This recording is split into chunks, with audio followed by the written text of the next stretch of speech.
الحمد لله رب العالمين والعاقبة للمتقين والصلاة والسلام على سيد الأنبياء والمرسلين وعلى آله وأصحابه الطيبين الطاهرين أما بعد فأعوذ بالله من الشيطان الرجيم بسم الله الرحمن الرحيم انما يريد الله ليذهب عنكم الرجس اهل البيت ويطهركم تطهيرا صدق الله العظيم غوث اعظم بمنِ بے سر و ساما مدد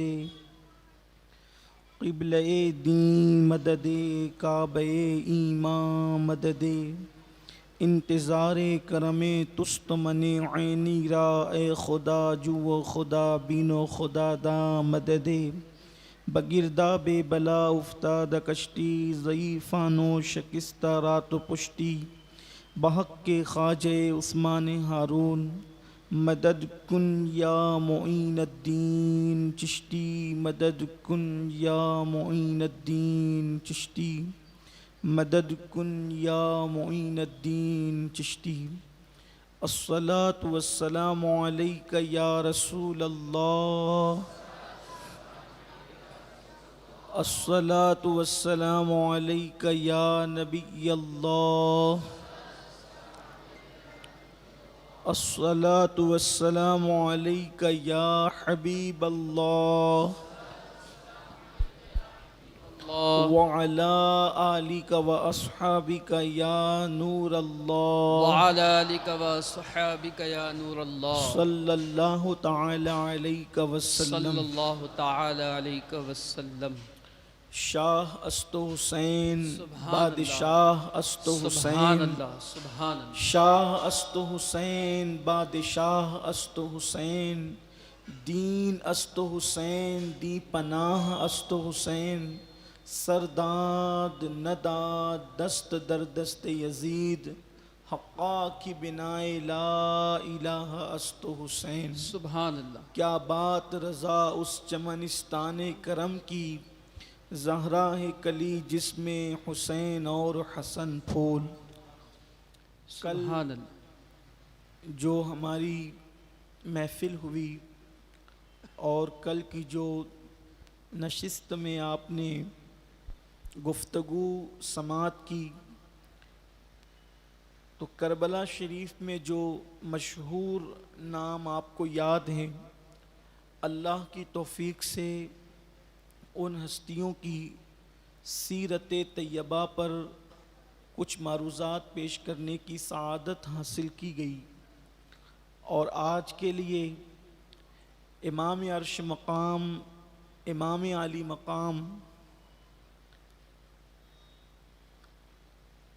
سفینہ نجات مصباح الہدا سیدنا امام حسین علی جدہ وعلیہ السلام کی زندگی کے کچھ گوشے اور پھر اس کے بعد جو گفتگو تقریباً 3 دن سے رکی ہوئی ہے یعنی کہ اس سے ہمارے عنوان کو جوڑ کر پھر آگے کی گفتگو اللہ کی توفیق سے ہوگی انشاءاللہ امام حسین سیدہ کائنات مخدومہ کائنات ملکہ فردوس بری سیدہ فاطمۃ الزہرا سلام اللہ علیہا آپ کے دوسرے بیٹے ہیں پہلے بیٹے حضرت امام حسن ہیں اور یہ دوسرے صاحبزادے حضرت امام حسین ہیں جنہوں نے واقع کربلا کو بلکہ مارکہ کربلا کو رونق بخشی جب تک آپ کی زندگی کے کچھ گوشے ہمارے ذہن میں نہیں آتے اس وقت تک بھی کربلا کو سمجھنا کچھ دشوار سا لگتا ہے امام حسن کی ولادت کے ٹھیک 6 مہینے کے بعد حضرت امام حسین کی ولادت ہوئی. یہ ایک خاص بات ہے، حالانکہ عام طور پر ایسا نہیں ہوتا کہ ماں کے شکم میں بچہ صرف 6 مہینے رہے، ایسا نہیں ہوتا. امام علی مقام شکم مادر میں صرف 6 مہینہ رہے، حالانکہ کم سے کم بچہ 7 مہینے ماں کے شکم میں رہے تو وہ جیتا ہے، اور اگر 6 مہینے میں وہ پیدا ہو جائے تو وہ جیتا نہیں ہے بلکہ وہ مر جاتا ہے. 2 بچے کائنات کے ایسے ہوئے ہیں جو ماں کے شکم میں صرف 6 مہینہ رہے اور انہوں نے حیات پائی، بلکہ حیات کیا پائی، کائنات کو حیات عطا فرمائی. ایک حضرت یحییٰ علیہ السلام ہیں اور دوسرے حضرت سیدنا امام حسین رضی اللہ تعالی عنہ ہیں. امام علی مقام کی ولادت ہوئی. ممکن ہے کہ امام حسین اور امام حسن کی ولادت میں لوگ تاریخی اعتبار سے کچھ وقفہ ضرور بیان کر سکتے ہیں، تاریخ میں اختلاف ہے، لیکن اس بات پر اکثر مورخین اور سیرت نگار متفق ہیں کہ امام علی مقام اپنی ماں کے شکم میں 6 مہینے رہے. گویا کہ یہ بھی امام حسین کی کرامت ہے کہ آپ شکم مادر میں 6 ماہ رہے. پھر دوسری بات، جب امام پاک کی ولادت ہوئی تو ولادت سے پہلے ہی ولادت کی بشارت اللہ کے حبیب صلی اللہ علیہ وآلہ وسلم نے خاندان والوں کو دی. اور بہت مشہور سی یہ روایت ہے کہ حضور اکرم صلی اللہ علیہ وآلہ وسلم کی چچی حضرت ام الفضل، یہ حضرت عباس ابن عبد المطلب، حضور علیہ السلام کے چچا حضرت عباس ابن عبد المطلب، ان کی بیوی تھی ام الفضل. انہوں نے اللہ کے حبیب صلی اللہ علیہ وآلہ وسلم سے عرض کیا کہ یا رسول اللہ صلی اللہ علیہ وآلہ وسلم، میں نے خواب دیکھا، لیکن خواب میرا اتنا بھیانک ہے کہ اس کو بیان کرنے کی میرے اندر ہمت نہیں ہے.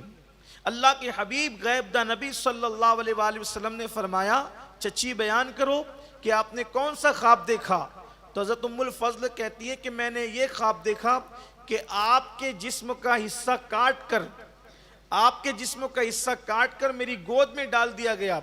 آقا کریم صلی اللہ علیہ وآلہ وسلم نے فرمایا یہ تو بڑا مبارک خواب ہے چچی، اس خواب کی تعبیر یہ ہے کہ فاطمہ کے گھر بیٹا پیدا ہوگا جو تمہاری گود میں دیا جائے گا، اور جیسے جسم کے حصے کو جسم سے نسبت ہوتی ہے اسی طریقے سے اس کو مجھ سے نسبت ہوگی، یعنی وہ میرے جسم کا حصہ ہوگا. اللہ کے حبیب صلی اللہ علیہ وآلہ وسلم نے امام علی مقام کو اپنے جسم کا حصہ قرار دیا. اب آپ یہاں پر غور فرمائیں کہ اللہ اکبر، اللہ کے رسول صلی اللہ علیہ وآلہ وسلم کے جسم اطہر سے اگر کوئی مٹی ٹچ ہو رہی ہے، حضور اکرم صلی اللہ علیہ وسلم کے جسم پاک سے مٹی ٹچ ہو رہی ہے، تو ہمارے محدثین اور علماء یہ لکھ رہے ہیں کہ اس وقت قبر انور شریف میں جو مٹی مصطفیٰ جان رحمت کے تن اقدس کو بوسے دے رہی ہیں، اس مٹی کا مقام کعبۃ اللہ شریف سے بھی افضل ہے، عرش اعظم سے بھی افضل ہے، جنت سے بھی افضل ہے. اس کی وجہ یہ ہے کہ وہ جو مٹی ہے جو مصطفیٰ جان رحمت کے تن پاک کو بوسے دے رہی ہے اور تن پاک سے مس ہے، اس کا مرتبہ اس لیے افضل ہے کہ حضور اکرم صلی اللہ علیہ وآلہ وسلم کے جسم اطہر سے مس ہو گئی. اندازہ کریں جو مٹی تربت اطہر کی مصطفیٰ جان رحمت کے تن اقدس سے مس ہو جائے وہ عرش اور کعبے سے افضل ہو جاتی ہے.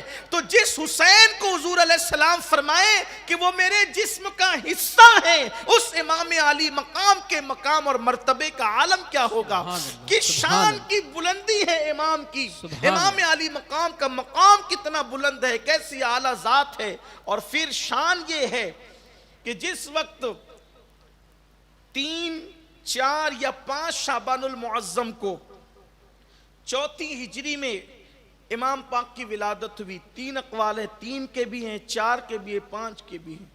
اکثر علماء اہل سنت یا تو 4 بیان کرتے ہیں یا تو 5، جو بھی ہو، تاریخ ولادت میں اختلاف ہے۔ اختلاف کی کئی وجوہات ہوتی ہے، ممکن و چاند کی رویت کا بھی اختلاف ہو سکتا ہے، اور بھی مورخین کی تحقیق کا اختلاف ہو سکتا ہے، لیکن مہینہ شعبان المعظم کا ہے۔ اللہ کے حبیب صلی اللہ علیہ وآلہ وسلم نے فجر کی نماز پڑھائی، اور نماز فجر پڑھا کر اللہ کے حبیب علیہ الصلاۃ والتسلیم اٹھے اور مولا کائنات کو اپنے ساتھ لیا اور ساتھ لے کر کے چلے، اور فرمایا علی دروازے پر رکو، میں اندر سے ابھی آتا ہوں، اور کسی کو اندر مت آنے دینا۔ مولا کائنات جو وہ دروازے پر ٹھہرے رہے۔ پھر اس کے بعد مولا مشکل کشا دروازے پر تھے۔ آقا کریم صلی اللہ علیہ وسلم جب مسجد نبوی شریف سے باہر نکلے تو اور صحابہ بھی پیچھے پیچھے آئے اور سیدہ پاک کے دروازے پر وہ ٹھہر گئے۔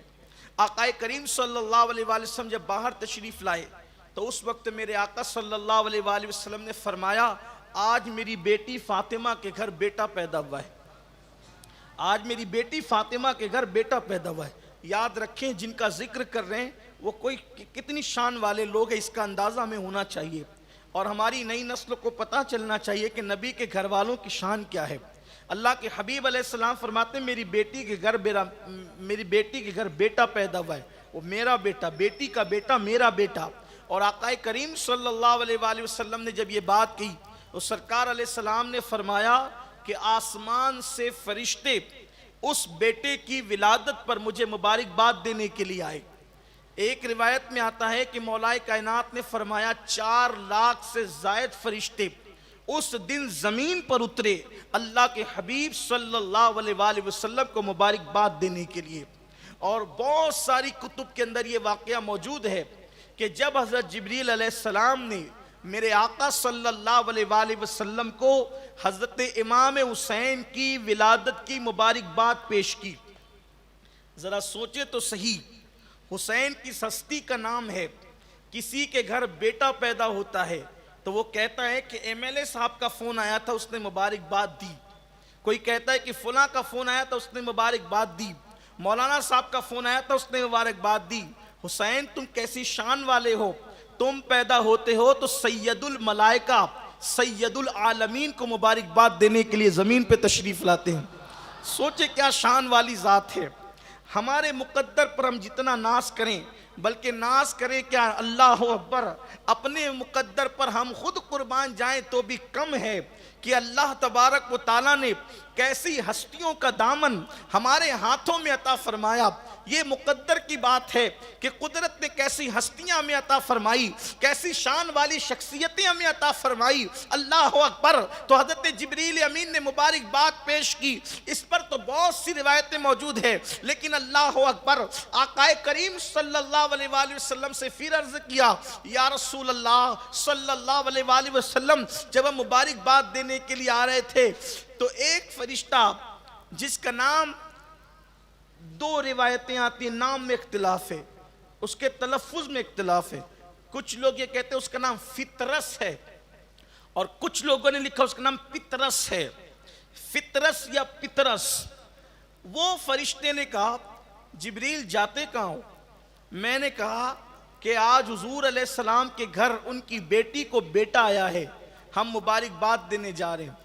تو فطرس نے کہا مجھے بھی ساتھ لے چلو، ہزاروں سال سے اپنا منصب کھو چکا ہوں، ہزاروں سال سے اپنی ڈیوٹی کھو چکا ہوں، ہزاروں سال سے بالوں پر جلا کر مجھے جو ہے اپنی ڈیوٹی سے گویا کہ معزول کر دیا گیا ہے، ساتھ لے چلو، ہو سکتا ہے میری بھی بگڑی بن جائے۔ یا رسول اللہ صلی اللہ علیہ وآلہ وسلم، فطرس حاضر ہے اور وہ بھی مبارکباد پیش کرنا چاہتا ہے۔ پھر میرے آقا علیہ السلام نے فطرس کی طرف توجہ فرمائی، فطرس نے عرض کیا، یا رسول اللہ میری طرف سے مبارکباد آپ کے یہاں شہزادہ آیا ہے، آقا اس خوشی کے موقع پر مجھ پر بھی کرم کی نظر فرما دیں، مجھ پر بھی کرم کی نظر فرما دے، مجھ پہ بھی چشم کرم اے شہ والا کرنا، مجھ پہ بھی چشم کرم اے شہ والا کرنا۔ یا رسول اللہ کرم کی چشم مجھ پر بھی ہو جائے. اور کون سی چشم کرم؟ جس طرف اٹھ گئی دم میں دم آ گیا, سبحان اللہ. اس نگاہ عنایت پہ سبحان لاکھوں اللہ. سلام. سبحان اللہ اکبر. فطرس نے عرض کیا کہ یا رسول اللہ, شہزادے کی ولادت ہوئی ہے, مجھ پر بھی چشم کرم فرما دیں, رب کی بارگاہ میں سفارش کر دیں. ہزاروں سال بیتے, میں جب اپنے منصب پر تھا, اللہ نے بڑے مرتبے عطا کیے تھے, لیکن جب میں نے آسمان سے زمین کی طرف دیکھا, تھوڑا توجہ کریں, فطرس کے معزول ہونے کی وجہ کیا ہے؟ اس میں بھی اپنے لیے بہت عبرت کی بات ہے. فطرس نے کہا آقا, جب میں نے آسمان سے زمین پر دیکھا تو مجھے ایک اپائج انسان, ایک معذور انسان, اپائج یوں سمجھ لے کہ اس کا ہاتھ نہ رہا ہوگا, یا اس کا پیر نہ رہا ہوگا, یا اس کی آنکھیں نہ رہی ہوگی, یا اس کی زبان نہ رہی ہوگی. معذور اسی کو تو کہتے ہیں. میں نے ایک معذور انسان کو آسمان سے زمین پر دیکھا اور مجھے خیال گزرا کہ یہ تو اپائج ہے, معذور ہے, اس کو جینے کا حق کیا ہے؟ تو وہ میرا اللہ مجھ سے ناراض ہو گیا اور میرا منصب چھین کر مجھے معزول کر دیا گیا اور میرے بالوں پر مجھ سے واپس لے لیے گئے. اندازہ کریں, اگر فرشتہ جو معصوم ہیں ایک اپائج کو دیکھ کر یہ سوچے کہ اس کو جینے کا حق کیا ہے, تو اس کو منصب سے معزول کر دیا جاتا ہے. آج جو اللہ اکبر معذور لوگوں کو گالیاں دیتے ہیں, تانا دیتے ہیں, حقیر سمجھتے ہیں, اللہ اکبر, ان کا انجام کیا ہوگا, ان کی حالت کیا ہوگی. معذوروں پہ ظلم کیا جاتا ہے, انہیں حقیر سمجھا جاتا ہے. اللہ اکبر. تو فطرس کہتا ہے آقا, پھر میرے بالوں پر مجھ سے چھین لیے گئے. میرے آقا کریم صلی اللہ علیہ وآلہ وسلم نے رب کی بارگاہ میں عرضی پیش کی, مولا فطرس کی خطا کو معاف کر دے, اس کی لغزش کو معاف کر دے. جواب آیا, جبریل کہتے ہیں آقا رب کی طرف سے جواب یہ ہے کہ حسین کو جس کپڑے میں لپٹا گیا ہے وہ کپڑا فطرت سے مس کر دیا جائے, اللہ اس کو اس کا منصب دوبارہ عطا فرما دے. اور پھر وہ لباس حسین, توجہ کریں, ابھی ایک وقت کی نماز بھی نہیں پڑھی ہے, ابھی ایک دن کا روزہ بھی نہیں رکھا ہے, ابھی زبان پر بظاہر تلاوت قرآن بھی نہیں آئی ہے, ابھی مولا حسین پیدا ہوئے ہیں. پیدائش کے بعد ابھی پورا ایک دن بھی گویا کہ نہیں گزرا ہے زندگی کا. مرتبہ یہ ہے کہ فرشتے کے بدن سے لباس حسین, حالانکہ فرشتے جسم نہیں رکھتے انسانوں کی طرح, صرف یہ تشبیہ کے طور پر سمجھانے کے لیے کہ فرشتے سے مس کر دیا گیا لباس حسین, لباس حسین. تو اللہ نے اس کا منصب بھی دیا, اس کو بالوں پر بھی عطا فرمائے. اور پھر میرے آقا سے جبریل امین نے عرض کیا, یا رسول اللہ, یہ فطرس وہ فرشتہ ہے کہ اللہ نے حسین کی پیدائش سے 1000 سال پہلے اس کو اس لیے پیدا کیا تھا تاکہ یہ حسین کی شہادت کے بعد ان کے مزار پر جاروب کشی کرے گا. یہ ہے مولا حسین کی شان. اب مولا حسین پاک کی ولادت پر پھر وہ میں جو بیان کر چکا کہ جبریل علیہ السلام نے شہادت کی بھی خبر دی, حضور علیہ السلام نے اذان پڑھی اور جو ہے وہ گھٹی دی. جب کوئی بچہ پیدا ہوتا ہے تو اس کو گھٹی دی جاتی ہے, کائے سے کوئی کھجور چبا کر دیتا ہے, کوئی شہد چٹاتا ہے, لیکن قربان کسی کو گھٹی ملی تو کھجور چبا کر, کسی کو گھٹی ملی تو شہد چٹا کر. مولا حسین کو گھٹی, اللہ اکبر, حضور نے اپنی زبان امام حسین کے منہ میں دے دی. شیر مادر سے پہلے جس نے اپنے نانا کی زبان چوسی ہو, کون سی زبان؟ وہ زبان جس کو سب کن کی کنجی کہے, اس کی نافذ حکومت پہ لاکھوں سلام. دنیا دیکھ رہی ہے حسین زبان چوس رہے ہیں, لیکن ہماری عقیدتیں کہہ رہی ہے حسین زبان ہی نہیں چوس رہے ہیں بلکہ نبی کے سینے کے راز حضور امام حسین کے سینے میں زبان کے ذریعے سے منتقل فرما رہے ہیں. دینے والے نانا جانے اور لینے والے حسین جانے کہ پہلے ہی دن کیا کیا دیا اور پہلے ہی دن کیا کیا لیا. اللہ اکبر. اکبر. اب امام علی مقام کا 7ویں دن جس نے عقیقہ کیا وہ بھی مصطفیٰ جان رحمت ہے. 2 مینڈوں پر، ایک کالے رنگ کا مینڈا تھا اور ایک چتکبرے رنگ کا مینڈا تھا. 2 مینڈوں پر اللہ کے رسول علیہ السلام نے امام حسین کا عقیقہ کیا. سر کے بال اتارے گئے اور سر پر زعفران کی خوشبو لگائی گئی اور بالوں کی برابر وزن چاندی صدقہ کی گئی. پھر امام علی مقام اعلیٰ جدہ والہ السلام اپنے نانا کی گود میں پرورش پاتے رہے اور پھر نانا سے تربیت حاصل کرتے رہے. کیسی تربیت حاصل کی؟ کبھی حضور نے کندھے پہ بٹھایا اور بس جلدی جلدی سے چلتے ہیں، کبھی کندھے پہ بٹھایا، کبھی سجدے طویل کیے. کبھی ایسا بھی ہوا کہ مسجد میں آئے، حضور حالت نماز میں تھے. امام علی مقام اپنے نانا کو نماز میں دیکھتے ہیں تو حضور علیہ السلام کھڑے تھے نماز میں، تو دونوں پیروں کے بیچ میں، حضور علیہ السلام کے دونوں قدم ناز کے دونوں پیروں کے بیچ میں جو فاصلہ تھا کھڑے رہنے کے درمیان، تو امام حسین نانا کے دونوں پیروں کے درمیان کو ہٹا کر اپنا سر ڈالنے لگے اور اپنا سر ڈالنے لگے. تو اتنا فاصلہ نہ تھا کہ حضور علیہ السلام کے قدموں میں سر ڈالتے. تو اللہ کے رسول علیہ السلام نے دیکھا کہ شہزادے حسین کوشش کر رہے ہیں سر ڈالنے کی پیروں کے بیچ میں، تو حالت نماز میں حضور نے اپنے پیروں کو پھیلا دیا. اور جب پیروں کو پھیلایا تو امام حسین ان پیروں کے درمیان سے کبھی ادھر سے ادھر اور ادھر سے ادھر آتے جاتے رہے. دنیا دیکھ رہی ہے رسول اللہ کے دونوں قدم کے درمیان سے حالت نماز میں میرے آقا ہیں، کبھی ادھر جاتے ہیں کبھی ادھر آتے ہیں. دنیا دیکھ رہی، قدموں سے جاتے ہیں. عقیدتیں پکار رہی ہیں وہ دروازے جنا ہے، جنت کا دروازہ ہے. کبھی جنت کے ایک طرف جاتے ہیں، کبھی جنت سے دوسری طرف باہر آتے ہیں. اللہ اکبر. امام علی مقام علی جدہ والہ السلام کی شان یہ ہے. پھر اس کے بعد امام علی مقام حضور علیہ الصلوۃ والتسلیم کے ساتھ تقریباً کم و بیش آپ نے 7 سال گزارے حضور علیہ السلام کی ظاہری حیات میں. میرے آقا صلی اللہ علیہ وآلہ وسلم نے کبھی اپنے ہاتھوں سے کھلایا، پھر کبھی ان کے لیے سواری بن گئے. بلکہ ایک مرتبہ کا واقعہ تو یہ ہے کہ دعوت میں جا رہے تھے اللہ کے رسول علیہ السلام، دعوت میں اللہ کے حبیب علیہ السلام تشریف لے جا رہے تھے، تو دیکھا کہ امام حسین بچوں کے درمیان کھیل رہے ہیں.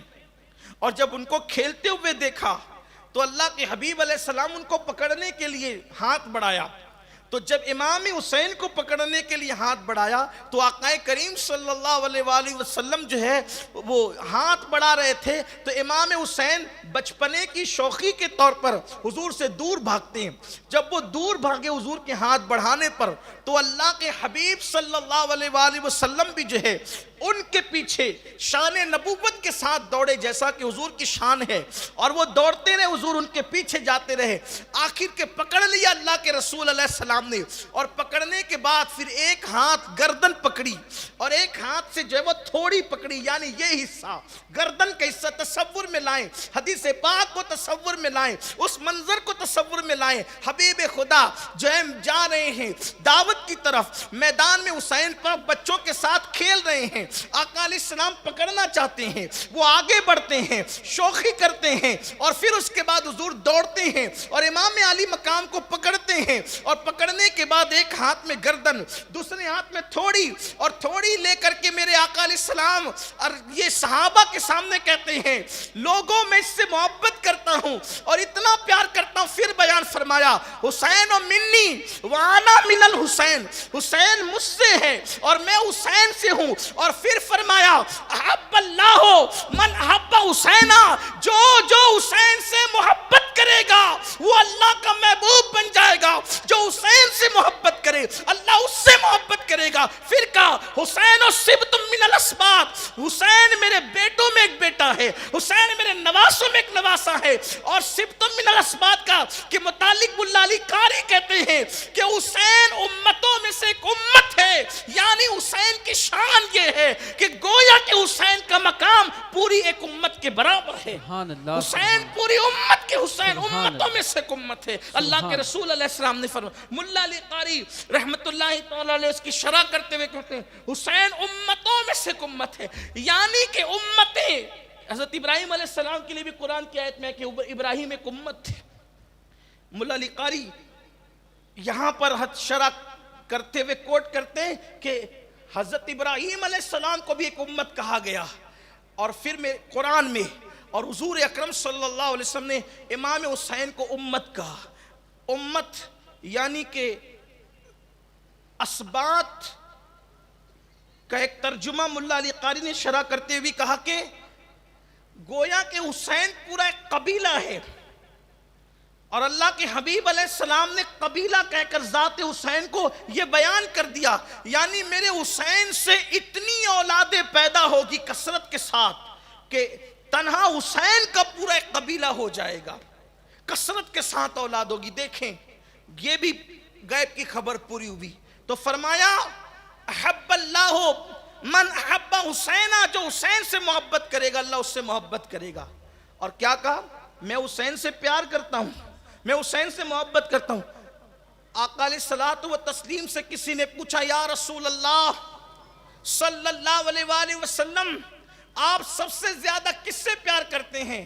تو سرکار نے فرمایا سب سے زیادہ پیار میں میرے حسین سے کرتا ہوں. اب آپ مجھے بتائیں جس کو محبوب خدا ہونے کا شرف حاصل ہو، جو خدا کے محبوب کا محبوب ہو، اب اس پر کوئی بیان ہو سکتا ہے؟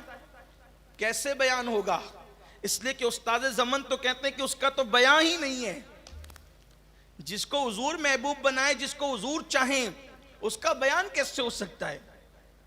کیسے بیان ہو سکتا ہے؟ وہ کہتے ہیں اللہ کا محبوب بنے جو تمہیں چاہے. مقام حسین دیکھ لو، استاد زمن سے سیکھو کس شان سے بیان کریں. اللہ کا محبوب بنے جو تمہیں چاہے، اور اس کا تو بیان ہی نہیں ہے، تم جسے چاہو. سبحان اللہ، سبحان اللہ، سبحان اللہ. حضور جس کو چاہیں سبحان اللہ. اور اس شان سے چاہیں کہ کہیں کہ حسین منی،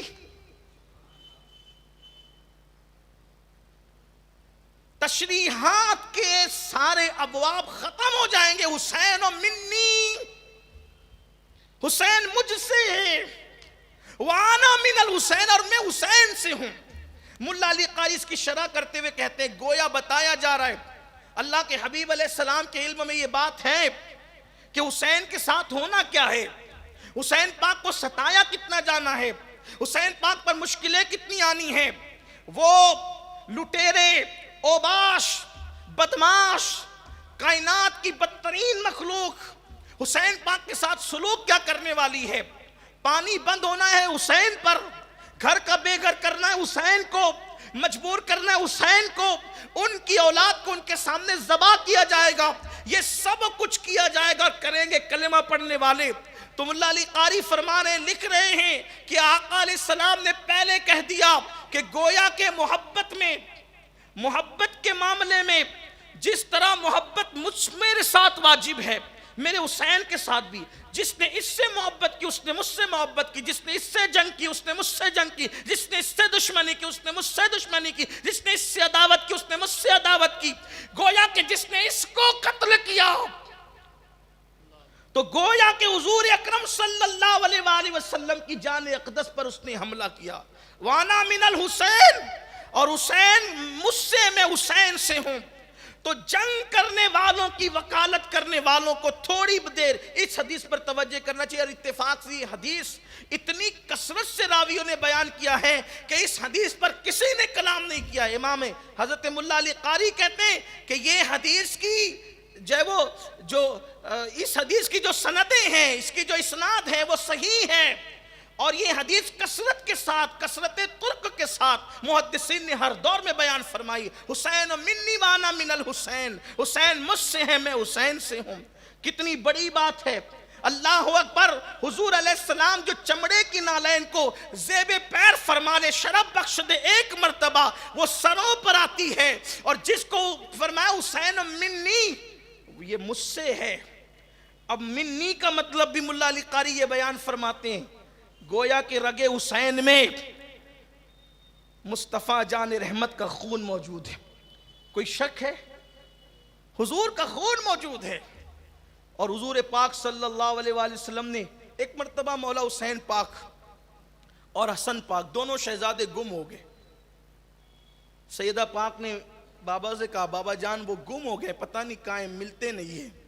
سرکار علیہ السلام بنو نجار کے باغ میں گئے تو دیکھا کہ دونوں شہزادے ریت پر سو رہے ہیں. سیدہ تڑپ گئی. سرکار مسکرانے لگے. فرمایا بیٹی میرے حسنین کو فرشتے گود میں لے کر سلا رہے. فرشتے نے، کسی نے نیچے پر کیا ہے، کسی نے سایہ کیا، ورنہ دھوپ میں نیند تھوڑی آتی ہے اور اتنی چین کی نہیں آتی، اگر آتی تو اتنی چین کی. سوچے ذرا، فرشتوں نے سایہ کیا تھا لیکن بظاہر جن کی نظر نہ پڑی وہ تڑپ گئے. جب بچپنے میں مدینہ منورہ کے نخلستان اور باغ میں ریت پر دیکھ کر سیدہ اتنی تڑپی تو کربلا کے ریگزاروں پر دیکھ کر کتنی تڑپی ہوگی. سیدہ پاک کی تڑپ کا حال کیا ہوگا، کیا انجام ہوگا ان کا جنہوں نے تڑپایا ہے. امام حسین کا تو کچھ بگڑنا ہی نہیں تھا نا، اس لیے کہ وہ تو پیدا ہی ہوئے تھے اس لیے کہ سب لٹا کر اللہ کا دین بچائیں گے.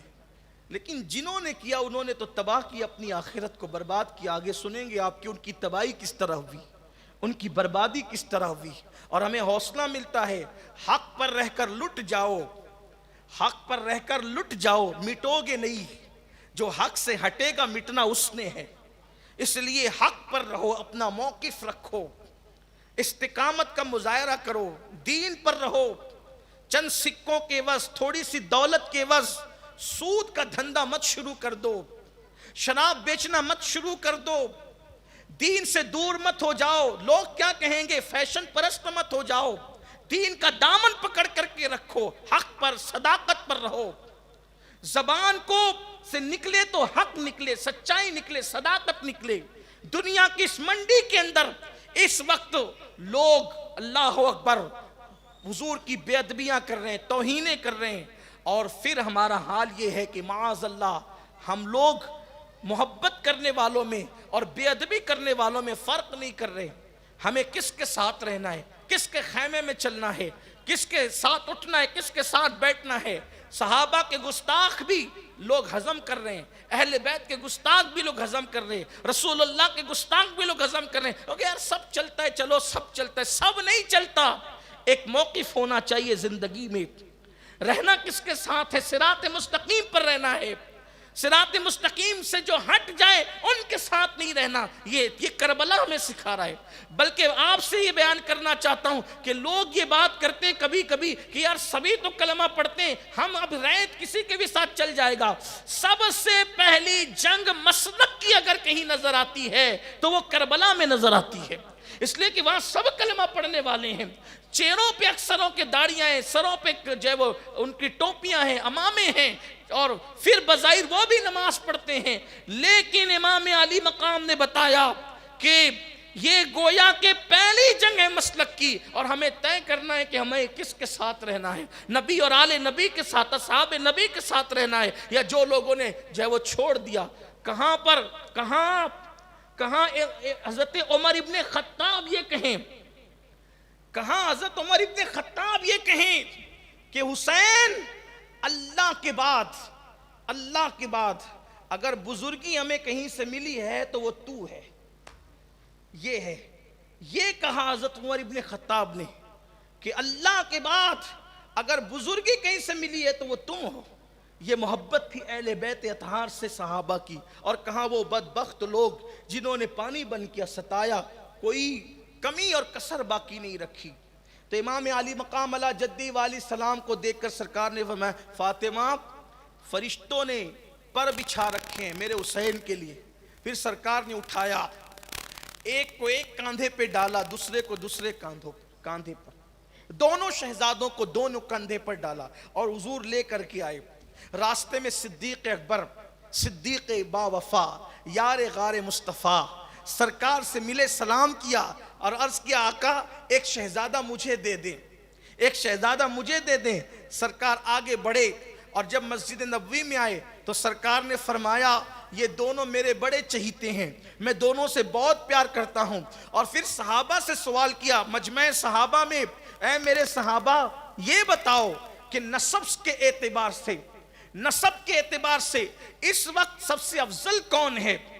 کون سب سے افضل ہے نسب کے اعتبار سے؟ صحابہ چپ رہے تو سرکار نے فرمایا یہ دونوں شہزادوں کو جو میں نے لے رکھا ہے ان کا نسب کتنا افضل ہے، دیکھو ان کے نانا اور نانی کے اعتبار سے کہ ان کا نانا خود میں ہوں اور ان کی نانی خدیجۃ الکبریٰ ہے، ان کی اماں فاطمۃ الزہرا ہے اور ان کے بابا علی مرتضیٰ ہیں، ان کے ماموں قاسم و ابراہیم ہیں، ان کی خالائیں کلثوم کلثوم زینب ہیں، اللہ اکبر، اور رقیہ ہیں، اور پھر فرمایا ان کا چچا جعفر طیار ہے جو جنت میں فرشتوں کے ساتھ پرواز کرتا ہے۔ یہ وہ لوگ ہیں آقا علیہ السلام نے فرمایا، پھر فرمایا جو ان سے محبت کرے گا اللہ اس سے محبت کرے گا۔ گویا کہ اگر اللہ کا محبوب بننا ہے ان کی محبت، ان سے پیار، اظہار محبت۔ اس کے بعد اب گفتگو کو بہت طول نہ دیتے ہوئے، امام علی مقام اس شان کے تھے، اعلیٰ شان کے مالک، حضور نے یہ پیار دیا، یہ محبت کی، لیکن زندگی کتنی سادگی میں گزری، کوئی تکبر نہیں، کوئی گھمنڈ نہیں۔ اچھا پیدا ہوتے جن کے اتنے فضائل بیان کیے گئے مگر وہاں عبادت میں کوئی کمی نظر نہیں آتی، یہاں تو اپنی کوئی فضیلت ہی نہیں ہے، زندگی میں عبادت نہیں، فجر چھوڑ دیں، ظہر چھوڑنے، عصر چھوڑنے، مغرب چھوڑنے، نمازوں میں کوتاہی ہے، کیرم کلبیں آباد ہیں، تاش کے پتے، جوے، کل تک تو تاش کے پتے ہاتھ میں لے کے کھیلتے تھے، اب تو موبائل پہ کھیلے جا رہے ہیں، انجام کیا ہوگا سوچو۔ اور پھر کہتے ہیں مولانا چھوڑو یار اللہ کریم بخش دے گا اور حضور کی شفاعت ہمیں نصیب ہوگی۔ میں آپ سے پوچھنا چاہتا ہوں پیدا ہوتے ہی جن کو جنتی جوانوں کا ٹائٹل دے دیا گیا تھا کہ یہ جنتی جوانوں کے سردار ہیں، ان کی زندگی ذرا دیکھو۔ امام زین العابدین فرماتے ہیں میرے والد، امام زین العابدین فرماتے ہیں میرے والد امام حسین فرض نمازوں کے علاوہ روزانہ 1000 رکعت نماز ادا فرماتے تھے، 1000 رکعت نفل نمازیں، یہ فرائض کے علاوہ ہے 1000 رکعت نفل نمازیں امام حسین، اور اکثر روزے سے رہتے تھے۔ اور سخاوت کا حال پچھلی نشستوں میں گزر چکا، کتنے سخی تھے۔ بلکہ ایک بات آپ کو بتاؤں، دیکھو سخاوت کیسی تھی۔ ایک مرتبہ ایک سائل آیا اور آنے کے بعد کہنے لگا امام میں پریشان حال ہوں میری مدد فرمائیں، تو آپ نے فرمایا کہ میرا رزق راستے میں ہے، غیب داں نانا کے غیب داں نواسے، فرمایا میرا رزق راستے میں ہے انتظار کرو۔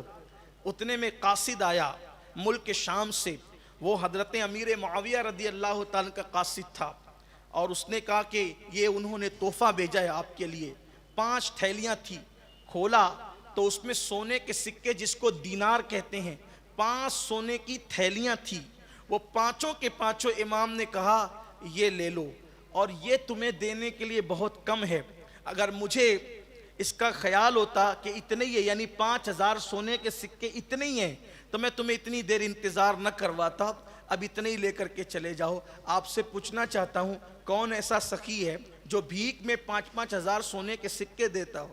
جو آیا وہ سب کے سب ایک سائل کو دے دیا اور معذرت کر رہے ہیں کہ اتنے ہی ہیں، اتنے ابھی لے کر کے جاؤ۔ یہ ہے عطا، یہ ہے سخا۔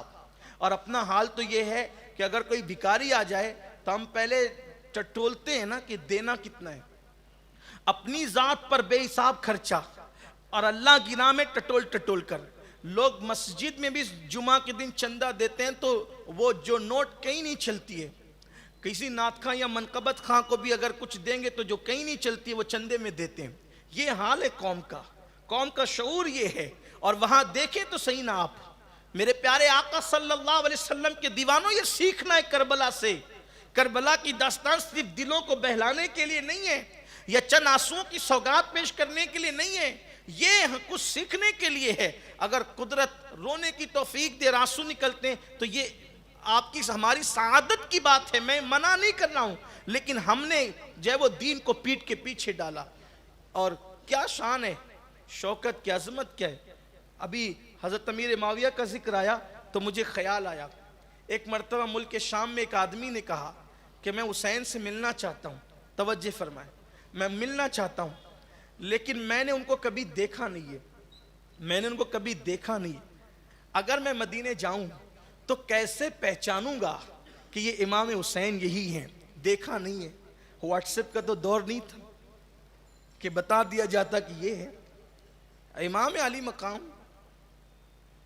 اور پوچھا جا رہا ہے حضرت امیر معاویہ سے کہ میں نے دیکھا نہیں ہے اور اگر جاؤں تو کیسے پہچانوں گا؟ کہ فرمایا مسجد کے اندر جو تمہیں نظر آئے گا اور لوگ سب سے زیادہ ادب اور احترام کے ساتھ جس کے پاس بیٹھے ہوں گے اور پوری محفل میں جو سب سے خوبصورت اور احسن اور باادب طریقے سے بیٹھا ہوا ہوگا، بغیر کسی کے پوچھے سمجھ لینا یہی امام حسین ہے۔ توجہ کر، بہت خوبصورت تھے، دانت ایسے موتی کی طرح جمے ہوئے، قد میانہ قد، میانہ قد تھا، نہ پستہ قد تھے نہ لمبا قد تھا، میانہ قد تھے، بہت خوبصورت تھے، شانے چوڑے چوڑے، بدن کی ہڈیاں مضبوط، قدم مضبوط اور سینہ بیکینہ بھی چوڑا تھا، اور جو آپ کے وجود ناس پر بھویں تھی انتہائی سیاہ، داڑھی گھنی وہ بھی انتہائی سیاہ، زلفیں کانوں سے نیچے تک لٹکتی تھی اور انتہائی سیاہ، ایسا لگتا تھا کہ جیسے سیاہ بادلوں سے چاند جھانک جھانک کر کے کسی کو اپنی نور کی خیرات تقسیم کر رہا ہے۔ شواہد النبوہ میں موجود ہے کہ رات کے اندھیرے میں اگر کسی محفل میں چلے جاتے تو چہرے سے نور کی شعائیں نکلتی تھی اور آس پاس کا پورا ماحول جو ہے وہ جگمگا جاتا تھا، منور ہو جاتا تھا۔ قدرت نے وہ حسن و جمال عطا کیا تھا، اللہ نے وہ حسن و جمال عطا کیا تھا، بلکہ یزید پلید جیسے دشمن کے سامنے جب تشت میں رکھ کر امام حسین کا سر آیا اور اس نے امام حسین کو تشت میں دیکھا تو وہ کہہ اٹھا، حسین تجھ جیسا خوبصورت میں نے کسی کو نہیں دیکھا۔ یہ دشمن کی بولی ہے، دشمن کہتا ہے تجھ جیسا خوبصورت میں نے کسی کو نہیں دیکھا۔ اللہ اکبر، یہ حسن تھا، یہ جمال تھا، لیکن عبادت کا حال یہ۔ اور امام زین العابدین کہتے ہیں رات کے آخری پہر میں اکثر روتے اور بہت روتے، بہت گریہ وزاری کرتے۔ یہاں پر مجھے ایک بات پھر یاد آتی ہے، بات آگے بڑھانے سے پہلے، آج کتنے گناہ کرتے ہیں لیکن اللہ کے خوف سے کبھی ہمارے آنسو نہیں گرتے، ہم اپنے گناہوں کو کبھی یاد کر کے روتے نہیں۔ کتنی بے باکی ہے، دل شقی ہو گئے، دل سخت ہو گئے، دلوں کے اندر پتھر سے بھی زیادہ سختی پیدا ہو گئی۔ بچوں کی موت پہ تو رونا آتا ہے، مال کے گم ہو جانے پر بھی رونا آتا ہے، کبھی نماز چھوٹنے پر رونا آیا؟ کبھی نماز چھوٹنے پہ رونا آیا؟ پیسے گم ہو گئے رونا آتا ہے، کبھی گناہ کرنے پر بھی رونا آیا؟ آؤ دیکھو آج لوگ جنتیں بانٹتے ہیں، نوجوانان جنت کے سردار کی زندگی دیکھو اور پھر سوچو کہ ہم کہاں ہیں۔ پوری دنیا کے اندر جتنے لوگوں تک آواز پہنچ رہی ہے میں ان سب کی توجہ چاہتا ہوں، سوچو ہم کہاں کہاں روتے ہیں، کبھی اپنے گناہوں کو یاد کر کے بھی رویا؟ حضرت امام حسن بصری کہتے ہیں، امام حسن بصری، کہ میں حج کو گیا تو میں نے دیکھا کعبے کی چھت سے کسی کے رونے کی آواز آ رہی، میں نے سوچا کون رو رہا ہے، کس کی آواز ہے، آنسو بہ رہے ہیں کس کے، کون آؤ فغاں کر رہا ہے، کون آؤ بکاں کر رہا ہے، کون گریہ وزاری کر رہا ہے۔ میں نے سوچا کسی واعظ نے کسی کو زیادہ تو نہیں ڈرا دیا، اس لیے کہ ایمان خوف اور امید کے درمیان کی کیفیت کا نام ہے۔ چل کر تسلی دیتے ہیں کہ یہ کیوں رو رہا ہے۔ جب میں کعبے کی چھت پہ گیا تو میں نے کیا دیکھا کہ رونے والا کوئی دیہاتی یا بے علم ان پڑھ معلوم نہیں ہوتا تھا، اور وہ ایسا چمٹا ہوا تھا کعبے کی چھت سے جیسے گیلا کپڑا زمین پہ رکھنے پہ کیسے چپک جاتا ہے، ایسے چمٹا ہوا تھا۔ میں نے سوچنے لگا کہ یہ جان نہ دے دے، اللہ کرے یہ سر اٹھائے میں اس کو تسلی دوں۔ جب انہوں نے سر اٹھایا تو میں ان کو کیا تسلی دے سکتا تھا اور ان کی کیا اصلاح کر سکتا تھا؟ میری خود کی اصلاح ہو گئی کہ وہ رونے والا کوئی اور نہیں تھا، وہ رونے والا حسین ابن علی تھے، نوجوانان جنت کے سردار تھے۔ آپ غور فرمائیں، یہ سبق ہمیں ملا ہے۔ اور امام علی مقام کا احترام کتنا کیا گیا، کتنی تعظیم کی گئی۔ ایک مرتبہ حضرت عباس کے شہزادے عبداللہ ابن عباس، یہ عبداللہ ابن عباس کون ہے؟ ایک رشتے سے یہ امام حسین کے نانا لگتے ہیں، عبداللہ ابن عباس۔ توجہ کریں آپ، دیکھیں جہاں نسب پر گھمنڈ ہے ہم ان کی بھی تائید نہیں کرتے، نسب پہ گھمنڈ جائز نہیں، لیکن جو نسب کو کچھ سمجھتے ہی نہیں ہم ان سے بھی کہتے ہیں تھوڑا اس پر بھی غور کرو۔ نسب پر غرور گھمنڈ جائز نہیں، لیکن نسب بالکل لا یعنی چیز بھی نہیں ہے، نسب کا فائدہ ہے، اور پھر خاص طور پہ رسول اللہ کے نسب کا فائدہ ہے، وہ تو منقطع بھی نہیں ہونا ہے، وہ تو ٹوٹنا بھی نہیں ہے، بلکہ جو حضور کے نسب والے ہیں جب وہ عمل کرتے ہیں تو اوروں کے مقابلے میں ان کو اجر زیادہ دیا جاتا ہے۔ حضور کے اہل نسب خود دیکھیں آپ، آقا علیہ السلام نے خود بیان فرمایا کہ جس وقت جنت میں حضور علیہ الصلوۃ والتسلیم نے نظر فرمائی، مشاہدہ کیا، تو دیکھا کہ حضرت جعفر، ان کو طیار کا لقب اسی لیے دیا گیا کہ وہ اڑ رہے تھے، سونے کے پر ان کو لگے ہوئے تھے، وہ اڑ رہے تھے، اور سرکار نے فرمایا شہید تو عبداللہ بن رواحہ بھی ہوئے، شہید تو زید بن حارثہ بھی ہوئے، اور شہید تو جعفر بھی ہوئے، لیکن ان کو یہ مقام نہ ملا جنت میں کہ جو جعفر کو ملا، تو حالانکہ تینوں کا عمل یکساں ہیں، لیکن جعفر کو الگ سے یہ شرف کیوں ملا؟ تو جبریل امین نے کہا یا رسول اللہ یہ آپ کے خاندان والے ہیں، تو خاندان کی وجہ سے جنت میں ان کو یہ مقام عطا کیا گیا، تو نسب کا فائدہ بھی ہے۔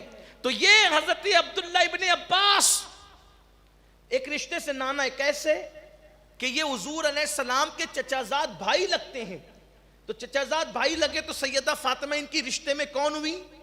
بھتیجی ہوئی، تو بھتیجی کا بیٹا کون ہوا؟ نواسہ، اور دوسرے رشتے سے یہ چچا لگتے ہیں، کیونکہ حضرت مولا علی حضرت عباس کے بھتیجے ہیں، تو چچا کا بیٹا کون ہوا؟ بھائی ہوا، تو یہ مولا علی کے چچا زاد بھائی ہوئے، تو جو بھائی چھوٹی عمر کا ہوتا ہے وہ کون ہوتا ہے؟ اولاد کا چچا ہوتا ہے، چچا ہیں، نانا ہے، دو رشتے ہیں، لیکن جب امام حسین چلتے ہیں تو ان کی سواری کی لگام پکڑتے ہیں، کون؟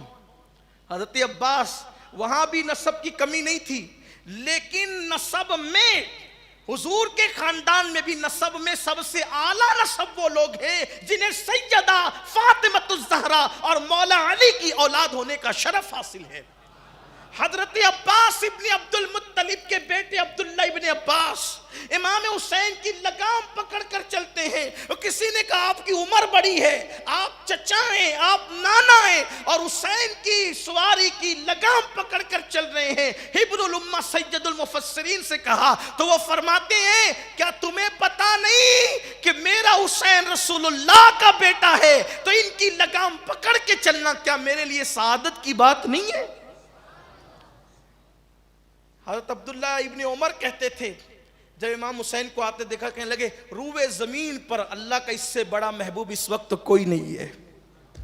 اللہ کے رسول نے فرمایا میرا حسین زمین والوں سے زیادہ آسمان والوں میں مقبول ہے، اور اس کی بزرگی آسمان والوں میں ہے، اس لیے کہ عرش کے دائیں طرف لکھا ہوا ہے کہ حسین مصباح الہدا اور سفینہ نجات ہے، ہدایت کا چراغ ہے اور نجات کی کشتی ہے۔ یہ عرش کے دائیں طرف لکھا ہوا ہے کہ حسین مصباح الہدا ہے اور سفینہ نجات ہے۔ یہ شان ہے۔ حضرت ابو ہریرہ نے امام حسین کے تلووں کو اپنے امامے کے ایک شملے سے صاف کیا، تو سرکار امام حسین نے کہا ابو ہریرہ کیا کرتے ہو؟ منع کیا، کیا کرتے ہو؟ حضرت ابو ہریرہ کا جواب کیا تھا پتہ ہے؟ فرماتے ہیں حسین آپ کے بارے میں آپ کے نانا نے جو باتیں مجھے بتائی ہے، جو فضیلتیں میں جانتا ہوں، اگر لوگوں میں بتا دوں تو لوگ آپ کو زمین پہ چلنے نہیں دیں گے، لوگ کندھوں پہ اٹھا کر لے کر چلیں گے۔ یہ مولا حسین کی شان ہے، یہ مولا حسین کا مقام ہے۔ کیا پڑھیں، کتنا پڑھیں، کیسی فضیلتیں بیان کریں؟ میں نے کہہ دیا کہ اس کا تو بیان ہی نہیں ہے، اس کا تو بیان ہی نہیں ہے، تم جسے چاہو تو حضور علیہ السلام کی چاہت کا نام حسین ہے، رسول اللہ کے محبوب کا نام حسین ہے، حضور علیہ السلام کے جو ہے وہ نواسے کا نام حسین ہے، اور کتنا قریبی رشتہ اللہ کے رسول علیہ السلام سے، گویا کہ اور آپ جانتے ہیں جس کو جنت کی زینت حضور نے کہا وہ امام حسین ہے۔ اللہ اللہ، اب وہ امام حسین، ان سے بیعت کون طلب کر رہا ہے؟ کون بیعت مانگ رہا ہے؟ یزید ہاتھ مانگ رہا ہے۔ امام علی مقام نے فیصلہ کیا جان دیں گے۔ بھائی شان بھی تو دیکھیں، ایسی شان والی شخصیت اس پلید کے ہاتھ میں جو سفر حج میں بھی شراب پیتا ہو، وہ یزید پلید، وہ کہتا ہے میرے ہاتھ پہ بیعت کر لو۔ اوقات تو دیکھ، اپنی حیثیت تو دیکھ، حیثیت بھی تو دیکھنی چاہیے۔ امام علی مقام کا ہاتھ مانگتا ہے کہ میں آپ بیعت کر لیں۔ امام سے کہتا ہے آپ مجھے امام مانیں، امام سے کہتے ہیں آپ مجھے امام مانیں۔ امام نے فرمایا یہ تو نہیں ہوگا، اس کے لیے بڑی قربانی دینی پڑے گی تو دیں گے، لیکن یہ نہیں، دین میں خلط ملط نہیں۔ اس ظالم نے کیا کم کیا، مولا کائنات کو گالیاں دلوائی ممبروں پر۔ قاضی ثناء اللہ پانی پتی نے تفسیر مظہری کے اندر جو اس کے اقوال نقل کیے، آپ وہاں جا کے دیکھیں، پڑھیں اس قاضی صاحب نے جو لکھا ہے کہ اس نے معاذ اللہ جو وہ حضور علیہ السلام کے بارے میں کہا کہ معاذ اللہ استغفر اللہ کہ بنو ہاشم پر کوئی وحی نازل نہیں ہوئی تھی، اور میں نے اپنے باپ داداؤں کا بدلہ لیا ہے محمد سے۔ یہ باتیں اس بدبخت نے کہی ہے اشعار کی شکل میں کہ اگر وہ دیکھتے تو ان کی آنکھیں ٹھنڈی ہو جاتی، یہ باتیں اس نے کہی، اور بھی بہت کچھ کیا۔ آگے اس کا ذکر آتا ہے کہ اس نے جو وہ صرف امام علی مقام کو شہید ہی نہیں کیا بلکہ مسجد حرام اور مسجد نبوی کی حرمت کو بھی پامال کیا، مسجد حرام اور مسجد نبوی کی حرمت کو بھی اس نے پامال کیا۔ امام علی مقام کو جب یزید کا پیغام پہنچایا گیا ولید ابن عقبہ کے ذریعے سے، مدینہ منورہ کے والی کے ذریعے سے، کہ آپ یزید کے نام پر یزید کے لیے ہمارے ہاتھ پہ بیعت کریں، امام پاک تشریف لائے، یہیں سے بات چلی تھی۔ اور پھر اس کے بعد سب گفتگو تعارف کربلا والوں کا بیچ میں آ گیا تھا۔ امام گھر آئے اور آنے کے بعد فرمایا کہ تیاری کرو، ہم نے یہاں نہیں رکنا، جانا ہے۔ امام حسین کو بالکل یہ بات واضح بالکل پتہ تھی، آگے آپ سنیں گے کہ ہم بظاہر تو یہ کہہ کر جا رہے کہ ہماری منزل ابھی کچھ نہیں، فی الحال مکے کا ارادہ ہے، لیکن ہمیں جانا کہاں ہے؟ اس لیے کہ وہ جو راز تھے بچپنے میں سب بتائے دی، بلکہ کچھ راز تو صحابہ کو ہی بتائے گئے تھے اس کے متعلق، کربلا سے متعلق، کہ حضرت ابو ہریرہ دعا کرتے تھے کہ اللہ مجھے سن 60 ہجری کی حکومت سے میں پناہ مانگتا ہوں اور بچوں کی حکومت سے پناہ مانگتا ہوں۔ یہ حضرت ابو ہریرہ بازاروں میں کہتے تھے کہ اللہ میں سن 60 ہجری کی حکومت سے اور بچوں کی حکومت سے پناہ، امارت الصبیان سے پناہ مانگتا ہوں، سرکار ابو ہریرہ کہتے تھے۔ یعنی وہ جینا نہیں چاہتے تھے 60 ہجری کی بات، بلکہ 60 ہجری میں بھی حضرت ابو ہریرہ رضی اللہ تعالیٰ کو رہنا نہیں تھا، وہ دعا کرتے تھے مجھے اٹھا لے کہ میں دیکھوں نہیں، میں وہ چیز نہ دیکھوں، میں وہ منظر نہ دیکھوں۔ امام علی مقام نے گھر والوں سے کہا کہ چلنا۔ یہاں ایک بات وضاحت کرتے ہوئے چلو کہ واقع کربلا جب بیان ہوتا ہے تو کبھی کبھی بعض لوگوں کے دل و دماغ میں یہ شبہ پیدا ہوتا ہے کہ امام حسین چلے گئے 72 نفوس قدسیہ کے ساتھ، مدینہ منورہ میں صحابہ موجود تھے، مکہ مکرمہ میں صحابہ موجود تھے، صحابہ کیوں نہیں گئے ساتھ میں؟ یہ اتنے لوگ کیوں گئے؟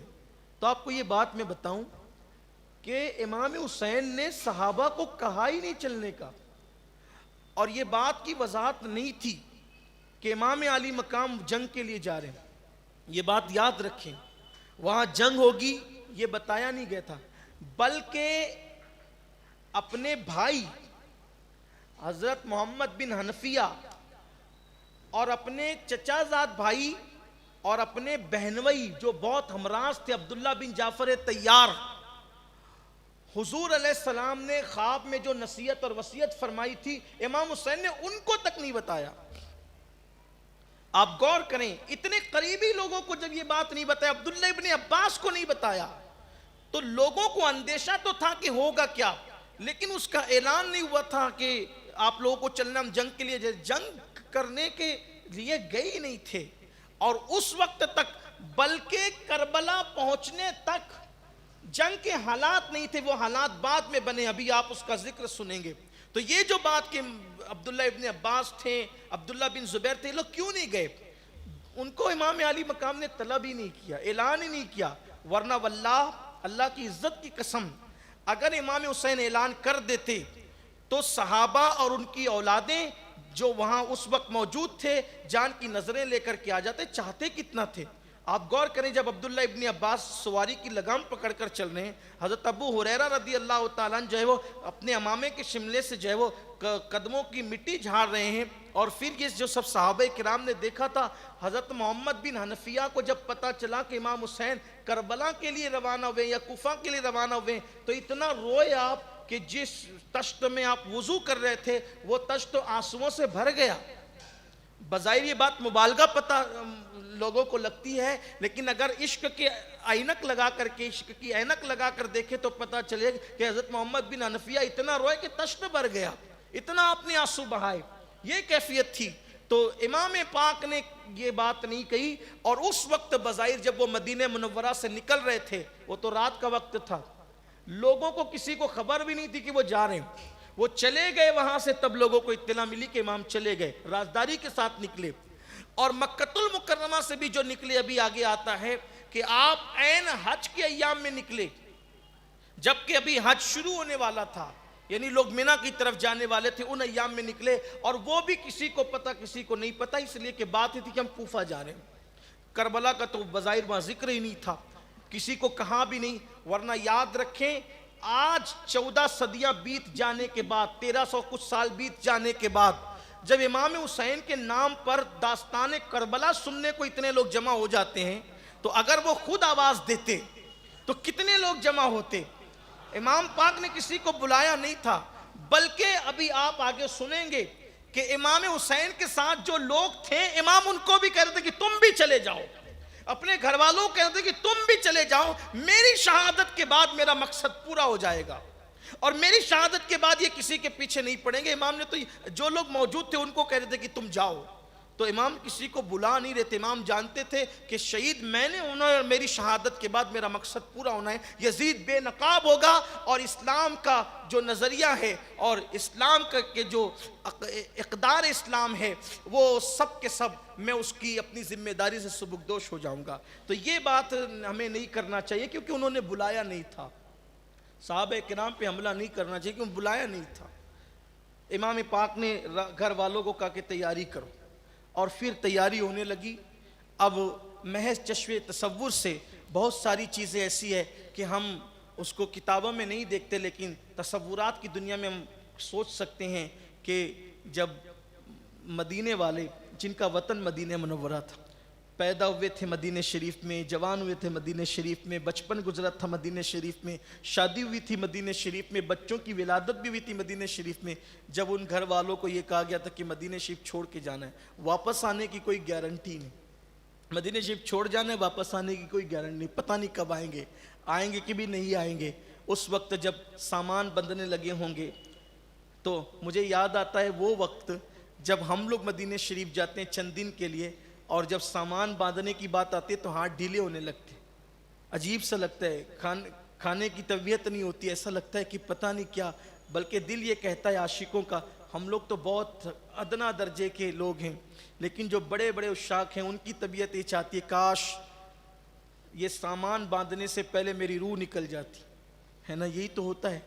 تو گویا کہ تصور کریں جب ہم مدینے سے نکلتے ہیں تو کیا ہوتا ہے، تو سامان بندھنے لگے اور اہل بیت کے گھر کے اندر کوہرام مچ گیا، ہم مدینے سے جائیں گے، لیکن ذمہ داری کہہ رہی تھی کہ ہاں جانا ہے، مگر نوجوانان اہل بیت تیار ہونے لگے، ادھر امام پاک نے سامان باندھنے کا حکم دیا، اور محض چشم تصور سے اگر رئیس القلم علامہ ارشد القادری کے انداز میں بات کہی جائے تو یہ کہا جا سکتا ہے کہ رات کا آخری پہر تھا، مدینہ منورہ میں جو ہے وہ رسول اللہ کا مہینہ شروع ہو چکا تھا، جسے ہم شعبان المعظم کہتے ہیں، شعبان کا مہینہ شروع ہو چکا ہے، سن 60 ہجری ہے.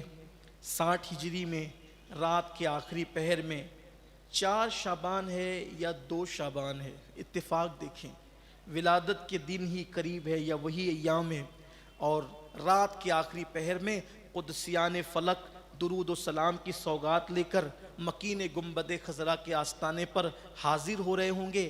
ایسے میں اہل مدینہ کے سب کے دروازے بند تھے.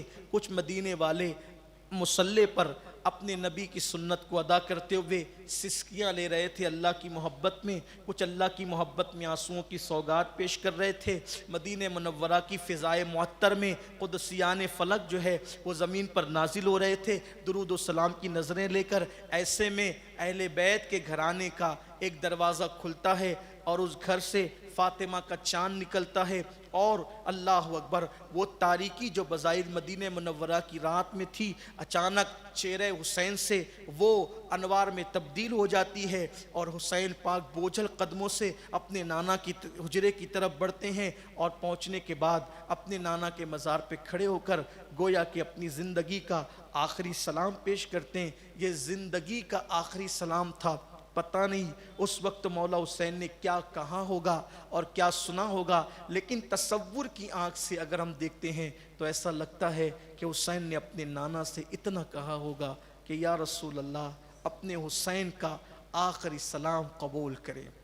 اور جب یہ زبان پر جملے آئے ہوں گے تو مولا حسین کے کلیجے پر، ان کے دل پر کیا گزری ہوگی یہ تو وہی جانتے ہیں. لیکن بس اتنا بھی کہا ہوگا، تصورات کی دنیا میں کھو کر ہم دیکھتے ہیں کہ حجرہ رسول میں نواس رسول کھڑا ہے، حجرہ رسول میں نائب رسول کھڑا ہے، حجرہ رسول میں آل رسول کھڑا ہے، حجرہ رسول میں وہ کھڑا ہے جس کو کندھے پہ اٹھاتے تھے، جس کے لیے سجدے طویل کرتے تھے، حالت رکوع میں جس کے لیے پیر پھیلا دیے جاتے تھے، جس کو سینے پہ چڑھاتے تھے، جس کو ہاتھوں سے کھلاتے تھے، جس کو کہتے تھے کہ یہ میرا بیٹا ہے، میرا لاڈلا ہے، میرا محبوب ہے. آج وہ کھڑا ہے اور آخری سلام پیش کر رہا ہے. قبر انور میں حضور کے قلب نازنین پر کیا گزری ہوگی یہ تو حضور ہی جانے. لیکن ہم تو تصورات کی دنیا میں بس اتنا سوچ سکتے ہیں کہ حسین پاک نے کہا ہوگا نانا اپنے حسین کا، اپنے نواسے کا، جس کے لیے فرمایا کہ حسین مجھ سے ہے، میں حسین سے ہوں، آخری سلام لے نانا اور مجھے اجازت دے. یا رسول اللہ کبھی بھی میں آپ کا در چھوڑ کر، آپ کا گھر چھوڑ کر، آپ کا مدینہ چھوڑ کر کبھی نہ جاتا اگر آپ کی امت میرے ساتھ یہ ظلم نہ کرتی، آپ کے دین پر وقت نہ آتا تو میں نہ جاتا. نانا اجازت دے. اس لیے کہ شوق کہتا ہے کہ مدینے میں رہنا ہے، اور ذمہ داریاں کہتی ہے جس کے لیے پرورش کی گئی تھی، جس کے لیے اتنے نازوں سے پالا گیا تھا، اب وہ ذمہ داریاں آواز دیتی ہے کہ صوبے کربل کو جانا ہے. شاید امام علی مقام نے یہ کہا ہوگا کہ یا رسول اللہ میرے نانا جان، یا رسول اللہ میرے نانا جان میرے لیے دعا کر دیں کہ آپ کا حسین صبر کے ساتھ امتحان کربلا میں کامیاب ہو جائے. نانا جس وقت علی اکبر کا لاشا تڑپے اس وقت حسین ضمیر کا سودا نہ کرے، جس وقت علی اصغر کے حلق پر تیر چلے اس وقت آپ کا حسین استقامت کا پہاڑ بنے، جس وقت حسین سب کچھ لٹا دے اور گردن زمین پہ رکھ دے اس وقت حسین کو یہ حوصلہ اور ہمت ملے کہ آپ کا حسین مکمل طور پر سب امتحان دے دے شکر کے ساتھ. یا رسول اللہ میرے نانا جب میں سب کچھ لٹاؤں تو بیٹوں کی محبت، بھتیجوں کی محبت، بیبیوں کی محبت دین کی محبت کی راہ میں آڑ نہ بن سکے. شاید ان الفاظ سے جدائی ہوئی ہوگی، کتنے آنسو نکلے ہوں گے، اور ان آنسوؤں کو مولا حسین نے کیسے خشک کیا ہوگا یہ تو حسین ہی جانے. نانا سے اجازت لینے کے بعد اب مولا حسین ماں کی بارگاہ میں آتے ہیں اور سیدہ پاک کو آخری سلام کہتے ہیں. ماں کی قبر سے لپٹ لپٹ کر روتے ہیں، اور گویا کہ ہم دیکھتے ہیں کہ جس وقت حسین پاک نے ماں کی تربت سے لپٹ کر آخری سلام پیش کیا ہوگا اس وقت بی بی زہرا قبر انور میں ان کے دل کی کیفیت کیا ہوئی ہوگی یہ تو سیدہ پاک ہی جانے، یہ تو امام حسین ہی جانے. اور ماں سے اجازت لے کر پھر